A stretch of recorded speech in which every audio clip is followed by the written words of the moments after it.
Добар ден од Силвана Павловска и програмата Во Фокус.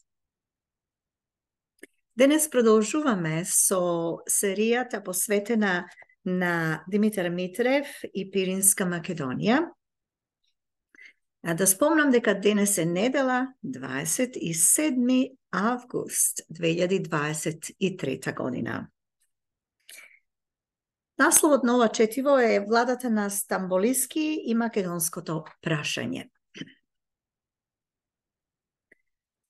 Самостојната земјоделска влада на Александар Стамболиски управуваше од 21. мај 1920 година до 9. јуни 1923 година.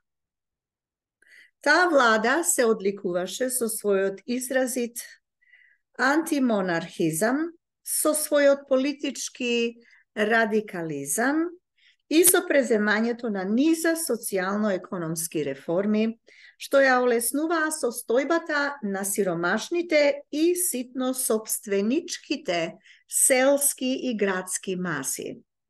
А во неа не мала мера ја отежнуваше состојбата на крупната буржоазија. Поради тоа, земјоделската влада се наоѓаше под постојани отворени или прикриени удари на најреакционерните кругови во Бугарија. Одбележувајќи го историското место на Стамболиски во бугарскиот државно-политички живот, Ѓорги Димитров вели, цитирам, заслугата на Александар Стамболиски, тој вистински демократ, републиканец и смел борец за народни права, се состои пред се во тоа што тој прв направи сериозен обид да ја промени противнародната внатрешна и надворешна политика на Соединетата околу Кобушката династија, крупно капиталистичка и шпекулатанска клика под нови демократски патишта во интерес на народот и за светлата иднина на татковината. Крај на цитатот. Разрешувањето на аграрното прашање беше една од главните преокупации на владата на Стамболиски. Таа имаше во тој однос крупни постигања. Поради тоа, нејзин најсигурен поддржник беа сиромашните и малоимотните селански маси. Аграрното прашање во Пиринска Македонија беше од секогаш најболното економско прашање, со чие разрешување беше поврзана судбината на големото мнозинство од селанството. Не е случајно затоа што токму разрешувањето на тоа прашање беше една од најглавните задачи на Народна федеративна партија на Сандански. По војните, пак, од судбината на тоа прашање зависеше судбината на 60% од населението на пиринскиот дел на Македонија. Како насекаде во Македонија, така и овде земјата беше концентрирана до војните во имотите на беговите, вакафите и разните месни чорбаджии.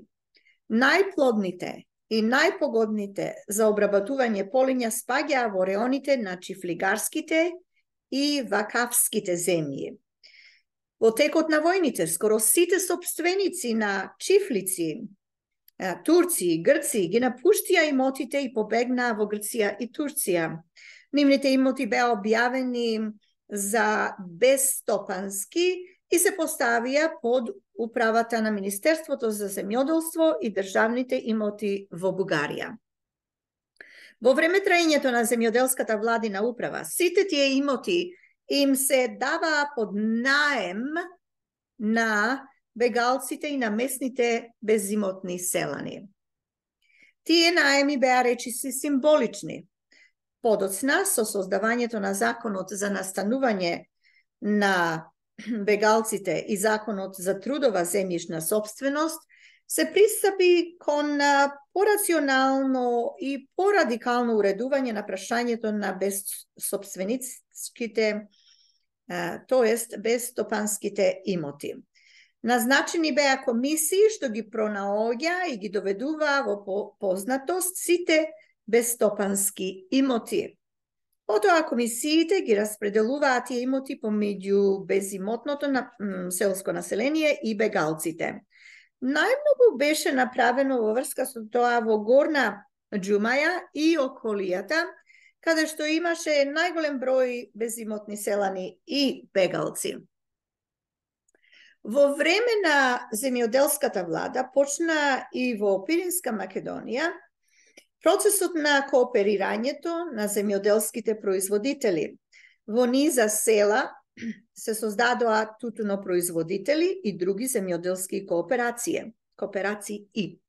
Тогаш беа отворени во некои пирински градови и филијали на кооперацијата Освобождение, која беше под управата на Комунистичката партија. Таа кооперација разви голема стопанска дејност со која најмногу се користеа сиромашните градски и селски маси. Така, во значајна мера се ограничуваа правата на крупните капиталисти, кои беа незадоволни од разнувањето на кооперативното движење.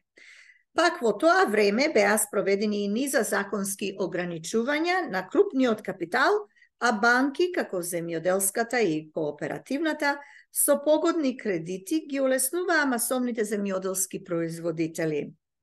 Доста беше направено и во поглед на градењето на патишта и во користењето на пиринските природни богатства.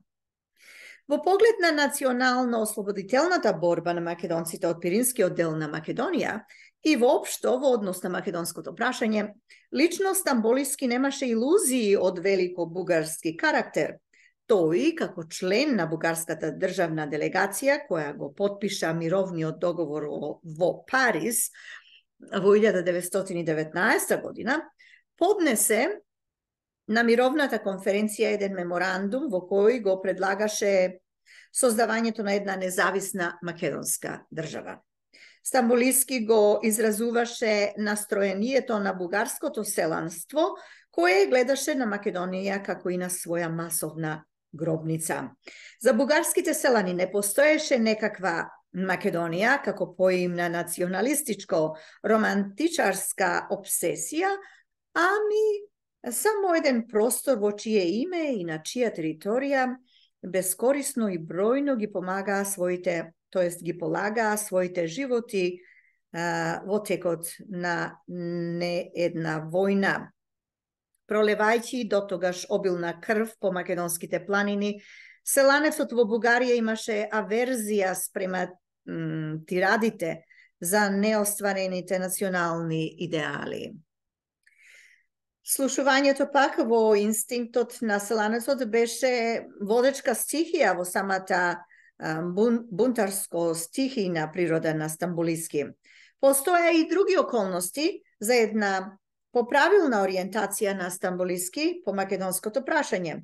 Неговиот најверен и најблизок сподвижник во земјоделското движење, Александар Димитров, кој беше министер на внатрешни работи, а потоа и на војската, и кој во минатото се пројавуваше како четник и приврзаник на Сандански, многу придонесе за прифаќањето од страна на Стамболиски на оправданиот стремеж на македонскиот народ кон државно-политичка самостојност. Во овој правец, необично конструктивно, му дејствуваше на Стамболиски и неговиот близок контакт со Ѓорче Петров. Последниот, поради растурањето на привременото представителство, настојуваше да ги придобие предводниците на Земјоделскиот сојуз за едно нивно реалистичко ориентирање кон тешката судбина на македонскиот народ. Стамболиски и неговите најблиски сподвижници има отворено негативен став спрема новата ВМРО. Фактот што таа се наоѓаше под водството на Тодор Александров и Александар Протогеров, тоест на двајца од најозгласените кобуршки агенти, и воени злочинци беше сам по себе достатен за постоењето на таков отворен и категоричен став. Постоеше и уште нешто и од посебна важност за земањето на таков став од страна на Стамболиски. Токму Протогеров, како воен командант на Софија, го спречи со војската напредувањето на востанатите селски војнички маси, кои го напуштија фронтот и под водство на Стамболиски и доктор Рајко Даскалов се приближуваа до Софија, каде што требаше да ја објават Бугарија за република. Стамболиски знаеше дека оној што ја спаси Бугарија како монархија и понатаму ќе биде верен на монархистичката клика.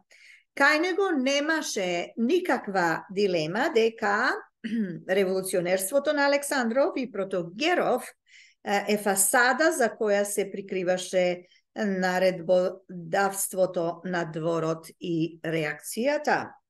Негативниот однос на Стамболиски кон новата ВМРО резултираше и од неговото незадоволство од атентатите што таа ги вршеше на територијата на Вардарска Македонија.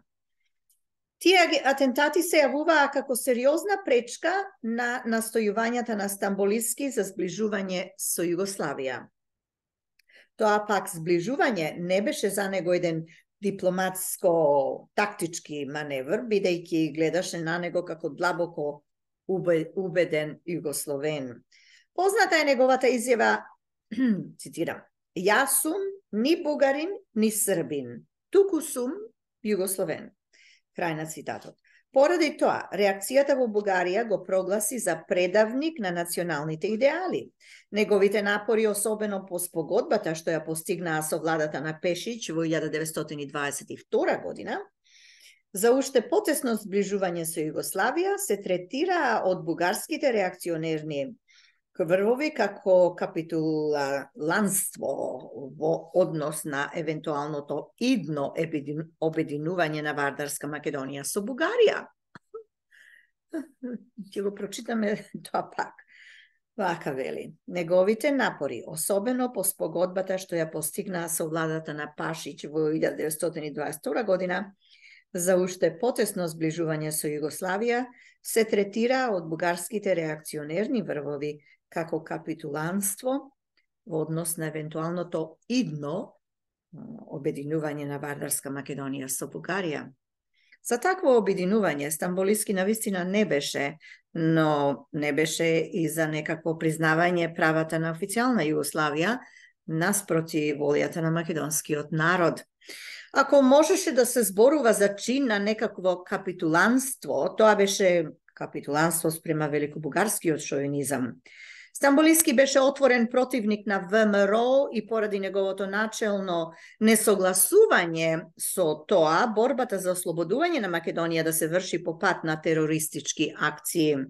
Тој сметаше дека таа борба може да биде целосообразна само со средствата на легално политичко и парламентарно действување. Но дека беше сосем најасно во однос на прашањето за извојување на една самостојна Македонија, дека ја респектираше волјата на македонскиот народ, недвосмислено се заклучува од изјавата што му ја даде на председателот на Илинденската организација Георги Занков. Во таа изјава Стамболиски ги повикува вистински патриотските македонски организации во Бугарија реалистички да согледаат фактичката положба создадена во новите услови, за која не се виновни ни македонците, ни бугарите, туку Фердинандовштината, чија политика ги доведе до погроми и двата народи или народа. Тој отворено укажува дека со чети не може да се води борба со една модерна Југославија и дека новите услови налагаат и нови начини на борба за ослободувањето на Македонија. Во врска со тоа, во изјавата се истакнува, цитирам, формирајте Македонска партија во Југославија. Ако тоа не ви се дозволи, подкрепете ги републиканските партии. Формирајте парламентарни групи во Белград, Атина и, ако сакате, и во Софија. Нешто повеќе би ви рекол. ако сум сигурен дека Петричко нема да биде окупирано од соседите, објавете таму република. Јас нема да ви пречам. Крај на цитатот. Историската вистина наложува да се потцрта фактот дека ниеден друг председател на бугарска влада не дал изјава во која да се респектира правото на македонскиот народ на посебно државно политичко обсобување. Сите претходни председатели на бугарски влади во однос на Македонија имале токму спротивни и, како такви, добро познати изјави. Стамболиски е првиот бугарски државник што се објави во одбрана на најсуверените права на македонскиот народ, пишува авторот на книгата Пиринска Македонија Димитар Митрев. Тоа, пак, не беше само на зборови, бидејќи во време траењето на неговата влада и пак за прв пат во историјата на Бугарија, врховизмот се најде, тоест врховизмот не најде официјална поддршка. И не само што Стамболиски не им даваше таква поддршка, туку им пречеше на врховистите да бидат неофицијални фактори во државно-политичкиот живот на земјата. Тоа што одделни земјоделски министри како Коста Томов, например, кои поради незаситни кариеристички побуди се пројавува како потајна агентура на дворот и контрактува со Александровските седоавтономисти, спаѓа во доменот на заговорничкиот план против самиот Стамболиски. И пак во време траењето на неговата влада им беа дадени најшироки можности за действување на оние македонски организации што се бореа против великобугарскиот шовинизам и го бранеа принципот на македонската самостојност. Покрај привременото представителство и емигрантскиот комунистички сојуз, такви организации беа Македонската федеративна организација и Илинденската организација. А и двете организации и токму во тој период развија дејност што имаше необично интензивен ефект кај македонските маси во Бугарија.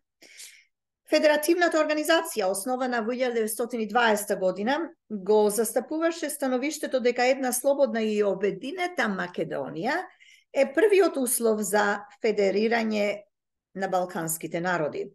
Во раководството на таа организација влегуваа истакнати македонски интелектуалци, како архитектот Никола Јуруков, доктор Христодал Калачев, доктор Филип Атанасов, Славчо Ковачев и Климент Размов.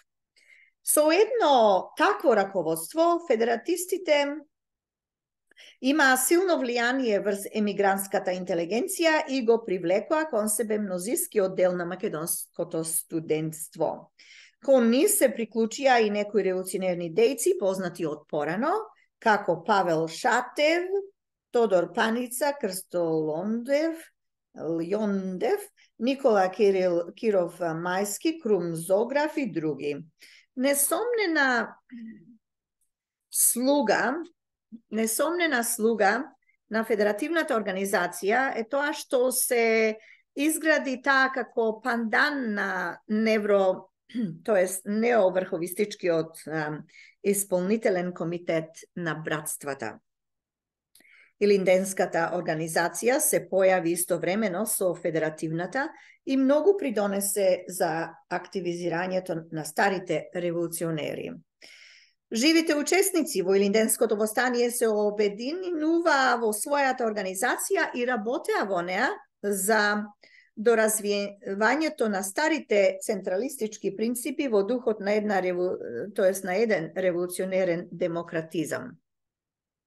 Наоѓајќи се под раководство на честни и левичарски настроени дејци, организацијата на илинденци се потесно се поврзуваше со левицата на ВМРО и со тоа го стеснуваше влијанието на Тодор Александров. Силно воздейство врз емиграцијата и масите во Пиринска Македонија укажа и печатот на Илинденската организација, нејзините весници и списанија, под раководството на вонредно талентираниот и левичарски настроениот публицист Арсени Јовков, весникот Илинден израсна во борбена трибина што повикуваше кон изградување на македонското револуционерно единство. Поради својот изразит антивеликобугарски став и посебно поради решителното противставување на неоврховистичката ВМРО, Стамболиски се јавуваше како главна опасност за шовинизираната бугарска реакција и за неодговорното мешање во бугарскиот политички живот на незиниот главен автономистички, така наречен агент, Тодор Александров. Затоа, последниот прибегнуваше кон контраакции од терористички напад уште во времето на земјоделската влада. Среќавајќи ги притисокот на земјоделските државни раководители и функционери во Пиринска Македонија, терористите на Александров извршија убиства на неколку повидни представници на земјоделската власт во Горна Џумаја и Неврокоп. Под ударите на исти куршуми паѓаа и оние бугарски комунистички раководители, што во целост го прифаќаа ставот на Стамболиски спрема ВМРО. Тако беше случајот со убиството на видниот раководител на БКП во Дупница, доктор Коста Петров. Сметајќи дека масовизирањето на федеративната организација се должи на директната благонаклоност на земјоделската влада, Александровските терористи го убија во Софија предводникот на федератистите, архитектот Никола Јуруков. Беше направен обид и за уништувањето на Тодор Паница и на неговите федератистички somисленици во Неврокоп, но по неколку часовна битка со автономистичките чети, Паница и неговите другари успеа да се спасат со бегство и да се префрлат во Софија или на грчка територија. Знаејќи дека спротивставувањето од страна на Стамболиски е инспирирано, меѓу другото, и од советите на Ѓорче Петров, Александров го нареди неговото убиство, кое беше извршено на 22 јуни 1921 година во Софија. Но Александров се плашеше од одгласот на тоа убиство поради вонредната популарност на идеологот на старата ВМРО, па го заповеда и убиството на Ѓорчевиот убиец. За да се збришат со тоа трагите што би воделе до вистинскиот виновник за ликвидирањето на стариот голем македонски револуционер. Тоа пак беше еден наивен конспираторски потег, бидејќи македонските маси добро знае од каде можеше да биде инспирирано убиството на Ѓорче. Неколку месеци подоцна падна убиен и Александар Димитров, па не остана никакво сомневање дека и двете убиства доаѓаат од ист наредбодавски центар. Токму Ѓорче и Димитров најсилно влијаеа врз Стамболиски за неговиот решителен негативен став спрема мешањето на ВМРО во бугарскиот државно-политички живот. Една година пред убиството на Димитров нему му беше упатено како министер на внатрешните работи застрашувачко писмо од Александров, кое завршуваше со предупредувањето дека поради својата борба со ВМРО, цитирам, ќе си ја скрши главата. Крај на цитатот. Тоа и стана, бидејќи ниеден друг бугарски министер на надворешни работи и на војската немаше никаков однос према врховистичкиот тероризам. Александар Димитров беше единствениот таков бугарски министер што не и дозволи на таа терористичка организација да стане неофицијална и каква било секција на двете министерства. А токму тие министерства најмногу го возможуваа во минатото врховистичкото вооружено действување. Затоа, за Александров и за неговите наредбодавци, во наводници кршење на главата се јавуваше како неминовност. Убиството на овој бугарски министер, за кого и пријатели и противници тврдеа дека е со железна рака, при спроведувањето на своите намери, требаше да послужи како предупредување и на самиот Стамболиски. Но во говорот што го одржа на погребот на својот најблизок другар, тој рече дека не може да има компромис со неговите убици, дека борбата со нив продолжува, па макар во неа да падне и неговата глава. И бргу потоа беше фрлена во министерската ложа на една свеченост во Софискиот народен театар бомба од еден терорист на ВМРО и сосем случајно стамболиски присутните министри се спасија од сигурна смрт.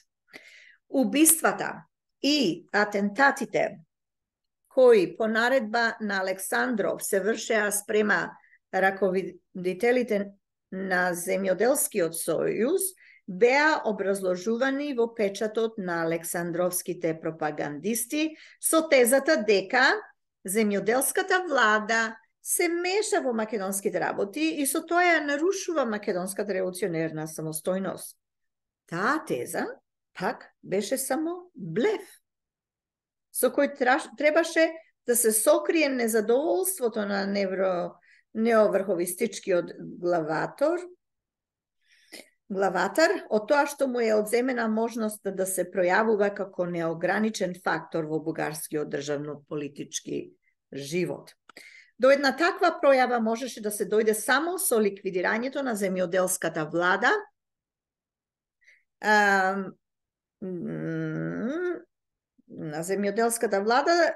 тоа беше суштинската смисла на убиствата и атентаторите што се вршеа врз незините представници. Тие требаше да послужат и како увертира кон заговорничкиот чин што го подготвуваше бугарската реакција против Стамболиски и неговата влада.